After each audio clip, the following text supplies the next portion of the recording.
Oke, mohon maaf Ibu Bapak ini aduh, sepertinya iya tadi terkait sinyal, jadi mohon maaf sekali saya tidak bisa berbagi layar. Oleh karena itu saya mohon kesediaan Ibu Bapak untuk fokus ya. Bismillahirrahmanirrahim, untuk fokus karena materi kita hari ini tentang coaching. Kenapa coaching? Ya, baik Ibu Bapak akan saya coba. Baik. Nah, konsep coaching secara umum dan konsep coaching dalam konteks pendidikan insya Allah meskipun Ibu Bapak tidak bisa menyaksikan ataupun melihat di layar karena terkait gangguan sinyal juga, nanti akan saya share ke Pak Edi ataupun ke Ibu Somil yang nantinya akan di-share kembali ke Ibu Bapak. Untuk konsep coaching secara umum dan konsep coaching dalam konteks pendidikan di sini, kenapa sih kita penting? Dan saya yakin Ibu Bapak di sini ada yang menjadi kepala sekolah ataupun guru, tenaga pendidikan dan lain sebagainya, atau tenaga pendidikan, kependidikan, mahasiswa dan lain sebagainya dari berbagai macam latar belakang. Jadi diawali meskipun di sini terfokus kepada kepala sekolah, tentunya itu tidak akan terlepas dengan tugas supervisi akademik. Kalau diibaratkan kepala sekolah itu tidak akan lepas dari supervisi akademik, yang mana supervisi akademik ini dilakukan untuk memastikan pembelajaran yang berpihak pada murid.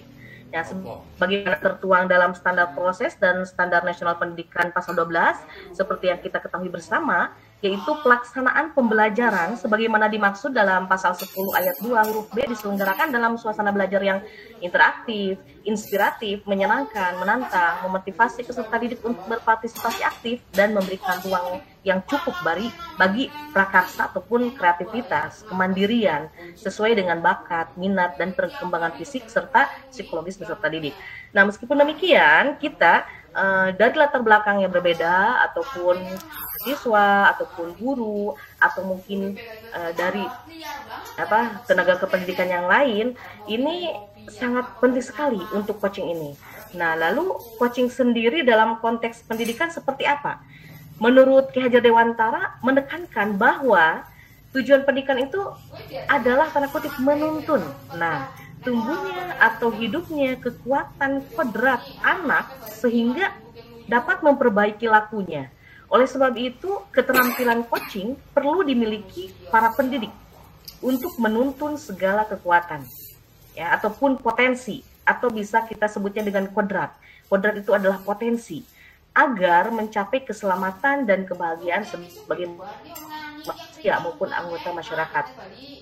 Dan sekarang seperti yang kita ketahui bersama bahwasanya kita booming sekali dengan kurikulum merdeka yang mana berpihak kepada murid. Nah, disinilah coaching sangat diperlukan sekali posisi kita sebagai pamong ataupun sebagai penuntun. Nah, kemudian untuk coachingnya sendiri apa sih yang dimaksud dengan coaching? Nah, untuk coaching ini ada beberapa pakar yang mengatakan seperti Grant pada tahun 1999 itu mengartikan coaching adalah sebuah proses kolaborasi. Nah, kolaborasi yang berfokus pada solusi, berorientasi pada hasil dan sistematis. Di mana coach itu memfasilitasi peningkatan atas performa kerja, pengalaman hidup, pembelajaran diri dan pertumbuhan pribadi dari coach. Siapa sih coach? Coach itu adalah partner dari coach ya. Jadi prosesnya disebut dengan coaching. Kemudian yang partner ya, kita posisikan saja kita sebagai coach, kemudian partner kita yang akan berdiskusi dengan kita ataupun mitra itu disebut dengan coaching. Nah, itu menurut Grant. Jadi proses kolaborasi. Jadi fokusnya itu kepada solusi gitu. Nah, nanti ada perbedaan nih dengan tutor, dengan mentor nanti ke depan. Baik, untuk selanjutnya ini ada juga menurut Whitmore pada tahun 2003, beliau mengatakan bahwa coaching ini merupakan kunci pembuka potensi seseorang untuk memaksimalkan kinerjanya. Jadi coaching ini lebih kepada membantu seseorang ya.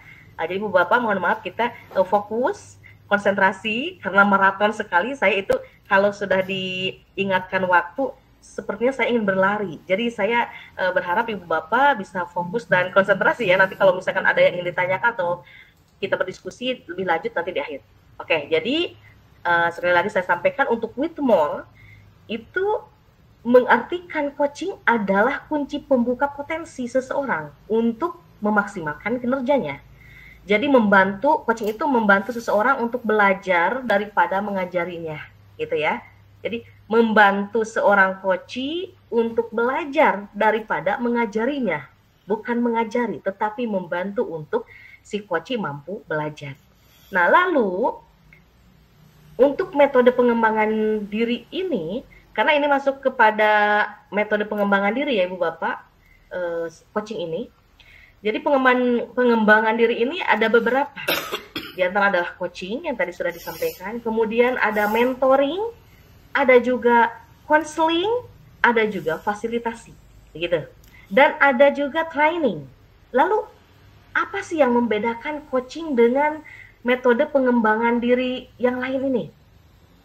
Nah, tadi kalau sudah saya sampaikan, kalau coaching itu si A kita anggap saja sebagai coach, lalu mitranya adalah coachee. Oke? Untuk coaching, coach dengan coachee. Sedangkan mentoring itu mentor dengan mentee. Untuk counseling, counselor dengan counselee. Itu untuk penamaannya. Kemudian untuk training, trainer dengan training. Nah, untuk lebih jauhnya lagi perbedaannya bagaimana? Mentoring ini menurut Stone mendefinisikan mentoring itu sebagai suatu proses di mana seorang teman, guru, pelindung atau pembimbing yang bijak itu menggunakan pengalamannya untuk membantu. Ingat nih, ini berarti yang perlu digarisbawahi adalah membantu seseorang dalam mengatasi kesulitan dan mencegah bahaya. Jadi membantu seseorang dalam mengatasi kesulitan dan mencegah bahaya.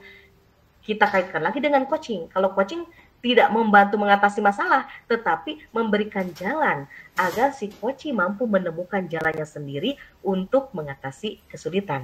Gitu. Dan ini bisa kita terapkan kepada teman sejawat kita ataupun kepada murid kita. Lalu counseling. Counseling sendiri ada counselor dengan counselee. Ya. Menurut Rogers pada tahun 1942, dalam Hendrano dan kawan-kawan juga, dan Hendrano dan kawan-kawan itu pada tahun 2003 menyatakan bahwa konseling ini merupakan rangkaian-rangkaian kontak atau hubungan secara langsung dengan individu.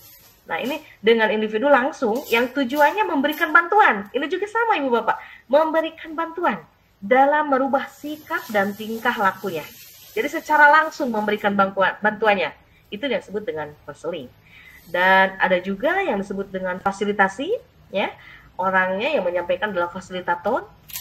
Schwartz pada tahun 94 mengatakan bahwasanya fasilitasi ini sebagai sebuah proses di mana seseorang yang dapat diterima oleh seluruh anggota kelompok secara substantif, berdiri netral dan tidak punya otoritas mengambil kebijakan. Melakukan intervensi untuk membantu kelompok memperbaiki cara-cara mengidentifikasi ataupun menyelesaikan berbagai masalah. Jadi ini lebih kepada kelompok. Kalau tadi mentor, coaching, kemudian ya mentor, coaching, counseling itu bisa kepada individu. Sedangkan fasilitasi itu kepada seluruh anggota kelompok ya, lebih umum begitu. Lalu ada satu lagi, training. Training itu trainer dan trainee. Nah, menurut Nu, Hollenbeck, Gerhardt dan Wright pada tahun 2003 mengartikan training itu merupakan suatu usaha yang terencana untuk memfasilitasi pembelajaran tentang pekerjaan yang berkaitan dengan pengetahuan, keahlian dan perilaku oleh para pegawai. Begitu. Oke, baik Ibu Bapak, itu diantaranya berbagai macam pengembangan diri dan perbedaannya, dan di sini kita lebih fokus kepada coaching karena coaching ini bisa kita gunakan sebagai sarana untuk keberpihakan kepada murid dan bagaimana cara kita untuk memberdayakan rekan sejawat kita baik itu di tempat tugas masing-masing, begitu ya. Kepala sekolah kepada guru ataupun guru dengan guru ataupun guru kepada murid itu bisa menggunakannya coaching. Kenapa? Karena coaching itu bisa diartikan mitra ya. Jadi tidak ada yang tidak menggurui, tidak menggurui karena mitra. Lalu untuk tujuannya sendiri tentu saja ini memiliki perbedaan antara coaching, mentoring, konseling, fasilitasi, dan training. Kalau coaching itu lebih kepada menuntun, ya, fokus lebih kepada menuntun coachee untuk menemukan ide baru atau cara mengatasi tantangan yang dihadapi atau mencapai tujuan yang dikehendaki, begitu. Sedangkan mentoring itu tadi kan coaching menuntun untuk menemukan ide, mentoring itu membagikan pengetahuan. Kalau konseling biasanya dilakukan ketika ada masalah emosi dan psikologis, fokus pada pembenahan masa lalu dan kadang melibatkan terapi dan pendekatan remedial, itu untuk konseling. Lalu kalau fasilitasi membantu memudahkan kelompoknya dalam mengidentifikasi dan memecahkan masalah. Sedangkan training sendiri mengembangkan pengetahuan dan keterampilan training. Jadi trainee sudah punya pengetahuan nih. Nah, oleh trainer itu dikembangkan kembali pengetahuan dan keterampilan yang sudah dimiliki oleh trainee, ya, itu. Kemudian hubungan kalau coaching itu membangun kemitraan, mitra yang setara dan coach sendiri yang mengambil keputusan. Ya, jadi yang mengambil keputusan di akhir nanti adalah coach sendiri, bukan coach. Sedangkan mentoring hubungan antara seseorang yang berpengalaman dan yang kurang berpengalaman. Jadi yang sudah berpengalaman, mentor, dengan mentee yang belum berpengalaman, itu mentoring. Kalau konseling, hubungannya itu antara seorang ahli dan seseorang yang membutuhkan bantuan. Memang kita butuh bantuan nih, akhirnya melakukan konseling, melakukan konseling. Kalau fasilitasi itu hubungan seseorang yang berada di luar kelompok dengan suatu kelompok yang difasilitasinya. Nah, fasilitator itu membantu mengefektifkan kelompok tersebut. Biar kelompok tersebut bisa efektif, maka dilakukanlah fasilitasi oleh fasilitator. Sedangkan training itu hubungan antara seorang ahli dan kelompok yang perlu ditingkatkan pengetahuan dan keterampilannya, gitu. Baik, selanjutnya ini saya tidak memberikan dulu kesempatan untuk Ibu Bapak bertanya, ya. Kalau Ibu Bapak sudah banyak pertanyaan di sini, diteruskan saja dahulu, nanti di akhir insya Allah kita akan, semoga masih ada waktu, ya. Baik, karena pemateri kita masih ada 4 lagi, Bu Bapak. Jadi fokus. Selanjutnya, paradigma berpikir dan prinsip coaching. Bagaimana sih kita paradigma berpikir prinsip coaching ini bagaimana?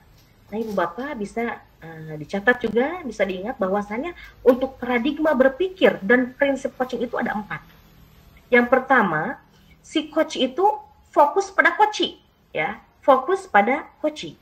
Yang kedua, bersikap terbuka dan ingin tahu lebih banyak. Di sini keingintahuan yang banyak atau bisa kita sebut kepo, ya. Itu kepo perlu untuk seorang coach kepada coachee.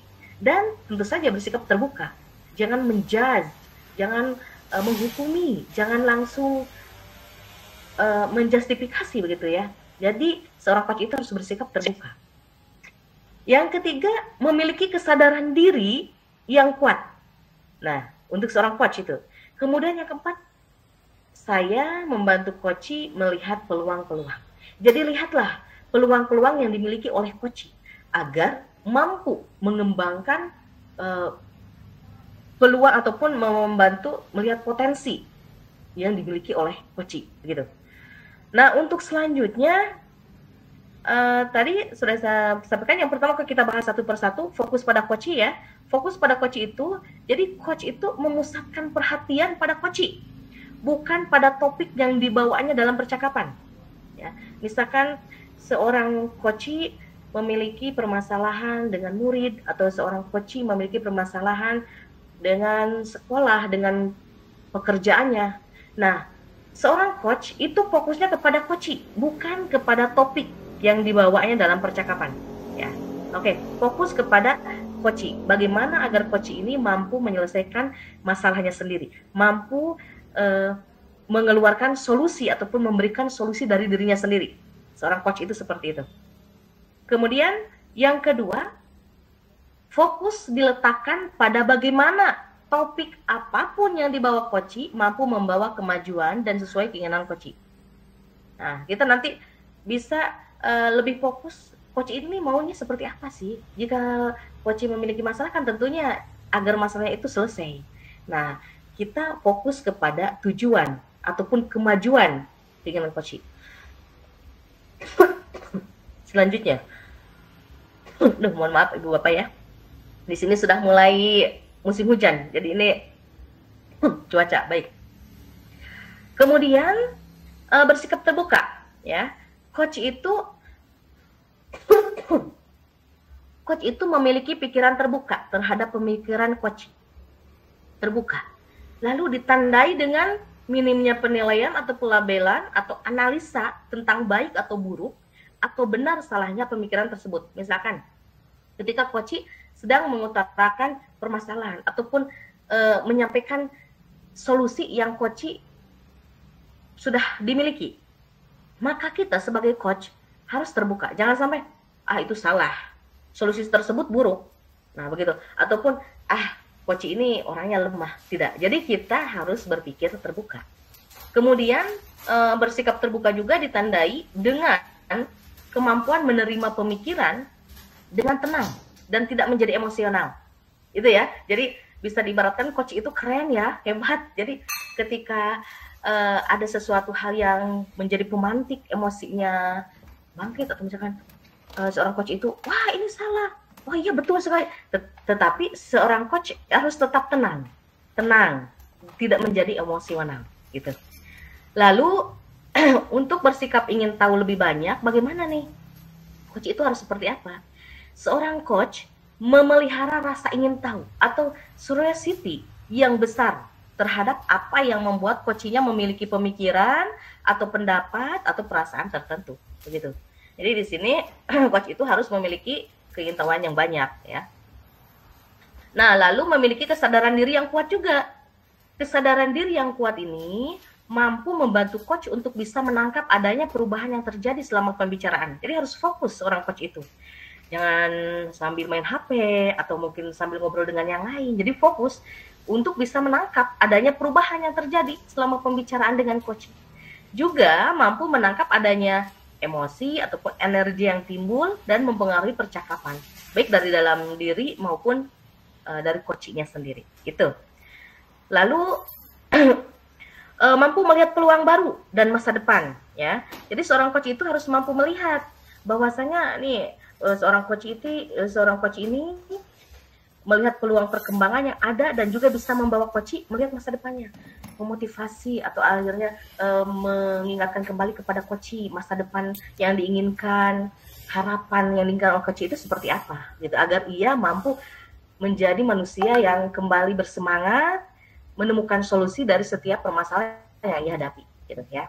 Nah, untuk prinsip-prinsip coaching di sini ada 3 prinsip coaching ini, dan prinsip ini kita kan punya prinsip ya, dan coaching pun memiliki prinsip apa saja. Yang pertama kemitraan. Kemitraan ini ditandai oleh adanya tujuan percakapan yang disepakati. Harus ada dulu tuh tujuannya. Nanti bagaimana awal mulanya coaching, nanti Ibu Bapak di slide berikutnya akan saya sampaikan kembali. Ada alurnya ya. Jadi yang pertama, kemitraan itu ditandai adanya tujuan percakapan yang disepakati. Untuk apa nih tujuan coaching ini? Kemudian idealnya tujuan itu datangnya bukan dari coach, tapi dari coach, gitu. Tujuan itu datangnya dari coach. Misalkan ketika kita memanggil murid, misalkan contohnya ke murid ya, tahu tidak kenapa ibu memanggil hari ini? Oh iya Bu, saya tadi ada masalah, seperti itu ya. Kemudian kita dengan coach berdiskusi, dan coach menginginkan bahwa saya sebenarnya bermasalah tersebut tidak maulah saya menjadi murid yang bermasalah, maunya menjadi murid yang disiplin dan sebagainya. Jadi idealnya tujuan itu datang dari coach. Sekali lagi, idealnya tujuan itu datang dari coach. Lalu untuk percakapan kreatif ya, yang kedua, prinsip coaching itu harus kreatif percakapannya. Percakapan itu 2 arah. Tidak hanya coach saja yang berbicara ataupun coach saja yang berbicara, tetapi harus 2 arah. Nah, kemudian percakapan itu dilakukan untuk menggali, memetakan situasi coach. Ya, menggali situasi coach digali. Dan percakapan ini ditujukan untuk menghasilkan pemikiran atau ide-ide baru. Dari mana? Dari coach. Ingat, dari coach. Kita sebagai coach itu sebenarnya harus pintar-pintar mencari pertanyaan pemantik, pertanyaan berbobot agar mampu coach itu mengeluarkan ide-ide ataupun pemikirannya yang hebat gitu. Nah, kemudian yang ketiga, prinsip coaching itu memaksimalkan potensi. Percakapan ini harus ditutup dengan kesimpulan yang dinyatakan oleh coach. Bukan coach yang menyimpulkan, tetapi coach. Percakapan ini menghasilkan rencana tindakan. Rencana tindakan ke depannya mau seperti apa gitu, agar misalkan masalahnya tidak terulang lagi atau masalahnya bisa terselesaikan, harus seperti apa, itu oleh coach sendiri. Dan kita sebagai coach harus pintar-pintar mencari pertanyaan yang berbobot, mencari pertanyaan pemantik agar rencana tindakan ataupun ide-ide yang luar biasa dari coach itu bisa muncul, bisa keluar. Itu ya, Ibu Bapak. Baik, selanjutnya untuk kompetensi inti coaching ini ada yang disebut dengan TIRTA sebagai alur percakapan coaching. Ini alurnya. Jadi kita biar tidak bingung bagaimana sih awal mulanya harus seperti bagaimana dulu coaching ini agar bisa dibedakan antara mentor, konseling, fasilitator, fasilitasi. Lalu harus bagaimana dulu nih? Nah, Ibu Bapak di sini untuk kompetensinya sendiri dalam coaching ada 3 hal. Ini penting ya, ini penting. Yang pertama presence, yang kedua mendengarkan aktif, dan yang ketiga melontarkan pertanyaan berbobot. Yang pertama presence itu hadir utuh bagi coach kita, hadir sepenuhnya. Jangan sampai ketika kita melakukan coaching, hati dan pikiran kitanya juga berada di mana, begitu ya. Jadi kita harus hadir utuh bagi coach kita. Badan, pikiran, hati selaras saat melakukan coaching. Nah, lalu kita harus dari kesadaran diri dan mampu juga membantu munculnya mindset dan kompetensi yang lain, terbuka, dan paling utama Ibu Bapak, sabar ya, sabar. Terkadang seorang coach itu ingin segera menyelesaikan permasalahan yang dihadapi oleh coach. Sabar. Kita sebagai coach jangan memberikan solusi, karena setiap coach memiliki permasalahan dan penyelesaian yang berbeda yang hanya coach yang mengalami, begitu. Jadi kita bersabar. Di sini presence termasuk kesabar. Jadi harus sabar untuk kita sudah greget nih untuk kasus seperti ini, saya tahu jawabannya gitu ya. Baik, seperti itu. Nah, ini sudah ada yang bertanya tentang maghrib juga kayaknya.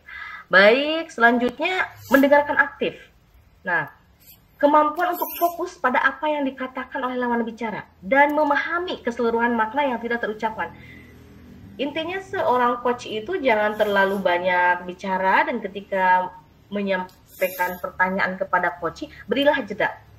Maksud beri jeda itu jangan sampai pertanyaannya itu langsung, pertanyaan 1 sampai dengan 5 secara sekaligus atau dengan waktu yang tanpa jeda begitu. Jadi ketika seorang coach akan menjawab pertanyaan dari coach, beliau diam, biarkan saja.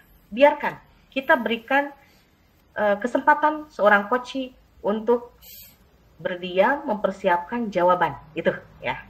Oke. Kemudian selanjutnya mengajukan pertanyaan berbobot. Inilah Ibu Bapak, gampang-gampang susah ya, mengajukan pertanyaan berbobot agar si coach itu mampu menjawab ataupun mendapatkan solusi dari permasalahannya. Terkadang kita bagaimana caranya biar coach itu berbicara. Terkadang coach itu diam aja. Nah, itulah pintar-pintarnya kita sebagai coach harus mampu mengajukan pertanyaan yang berbobot. Jadi bentuk pertanyaan terbuka itu bisa menggunakan apa, bagaimana, seberapa. Nah, ini pertanyaan terbuka. Ibu Bapak bisa menggunakan pertanyaan terbuka sebagai coach kepada coach. Apa, bagaimana, seberapa. Apa yang menyebabkan Anda melakukan hal tersebut, begitu. Nah, seperti itu dan lain sebagainya. Kemudian Ibu Bapak sebagai coach itu tidak menggunakan kata. Ini ada 2 kata yang tidak boleh digunakan ketika coaching. Yang pertama kenapa atau mengapa, gitu. Kenapa atau mengapa? Kenapa? Karena itu menjustifikasi, menjudge, melabeli nantinya, dan nantinya ke arah sana. Lalu yang ketiga, bukan pertanyaan tertutup juga. Jadi ingat kembali ke tadi kita menggunakannya pertanyaan terbuka, bukan pertanyaan tertutup. Pertanyaan tertutup itu seperti apa? Seperti apakah, sudahkah, apa sudah, yang mana setiap pertanyaan ini jadi jawabnya dengan ya atau tidak. Apakah Anda melakukan kesalahan? Ya, tidak. Nah, untuk seorang coach tidak menggunakan kata yang tertutup, pertanyaan tertutup, atau yang bisa dijawab dengan coachingnya itu dengan jawaban iya atau tidak. Itu ya. Oke, untuk selanjutnya Ibu Bapak, sebentar lagi insya Allah ya, kita maraton saja. Mendengarkan dan bertanya. Kita sebagai coach harus mampu mendengarkan dan bertanya dengan rasa. Dengan rasa. Rasa ini singkatan dari receive, acknowledge, submerge, dan ask. Ya, receive, acknowledge, submerge, dan ask. Ini singkatan. R yang pertama receive, terima.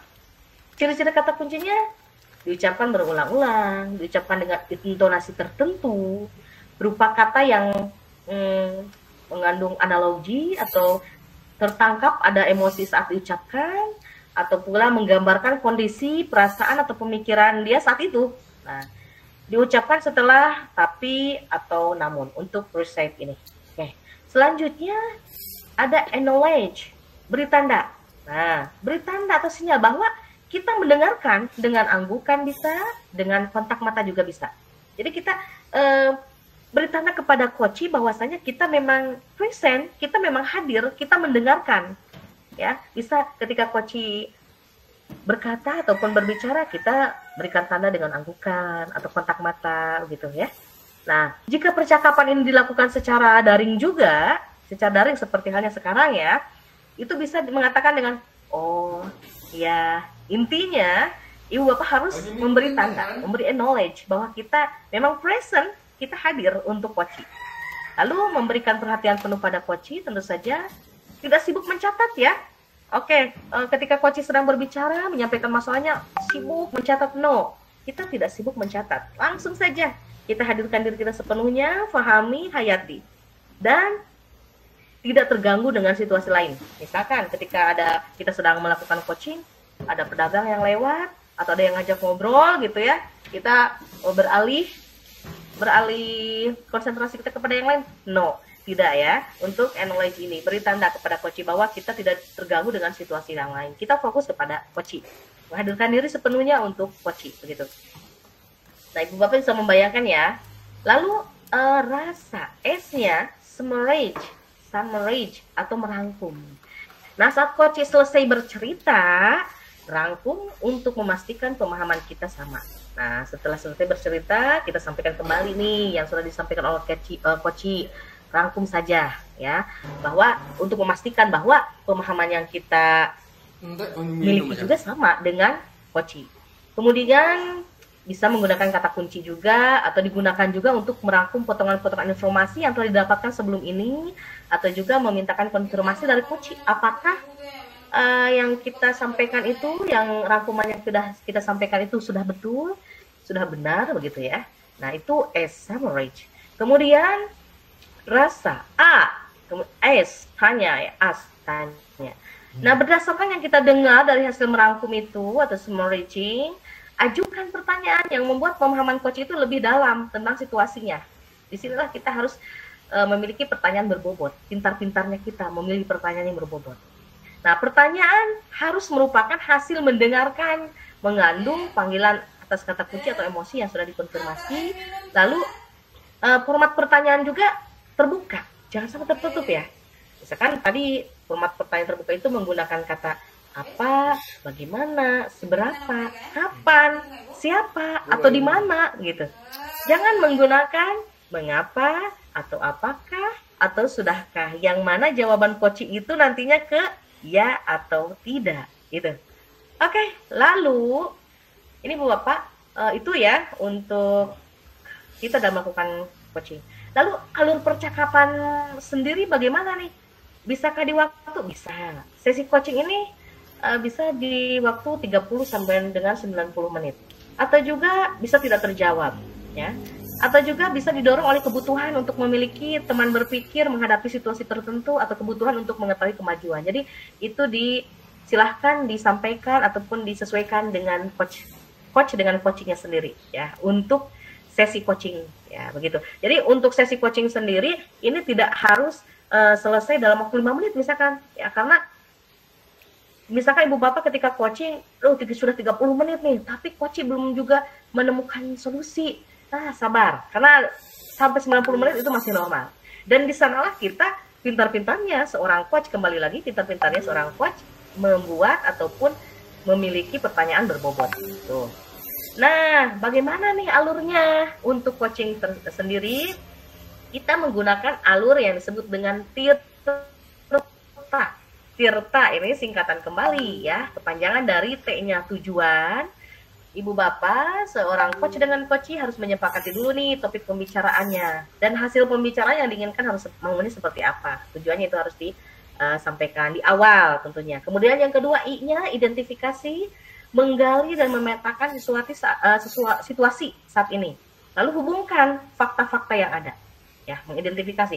Kalau dalam program guru penggerak itu ada ya, kalau ketika kita menghadapi murid yang bermasalah itu bisa menggunakan segitiga restitusi ya, yang mana ada menstabilkan identitas, memvalidasi tindakan yang salah, lalu menanyakan keyakinan, dan ini pun ada kemiripan juga. Dan yang ketiga, R-nya tirta, R-nya rencana aksi, mengembangkan ide untuk alternatif ataupun rencana aksi ataupun tanda kutip solusi. Nah, disinilah solusi. Ingat kembali ibu bapak, bukan coach yang memberikan solusi, tetapi dari coachingnya sendiri. Dan Pak, tanggung jawab. Berkomitmen akan langkah selanjutnya. Siapakah yang berkomitmen tersebut? Coachee. Gitu. Baik. Terima kasih untuk pengingatnya. Waktunya karena sudah habis ibu bapak. Jadi intinya, ya, intinya proses coaching itu akan berhasil. Proses coaching yang berhasil itu akan menghasilkan kekuatan bagi coach dan coachee untuk mengembangkan diri secara berkesinambungan. Itu ibu bapak untuk materi coaching hari ini. Mohon maaf atas segala kekurangan dan kehilafannya. Terima kasih. Saya serahkan kembali kepada moderator. Terima kasih. Assalamualaikum warahmatullahi wabarakatuh. Waalaikumsalam warahmatullahi wabarakatuh. Mohon maaf Ibu, karena masih ada 3 lagi narasumber saya Bu, mengingat waktu. Sekarang sudah jam 5 sore kurang 2 menit.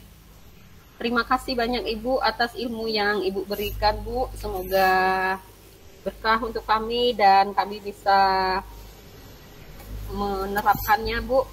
Dan kami minta materinya nanti Bu ya, untuk dikirim ke ini WA kami.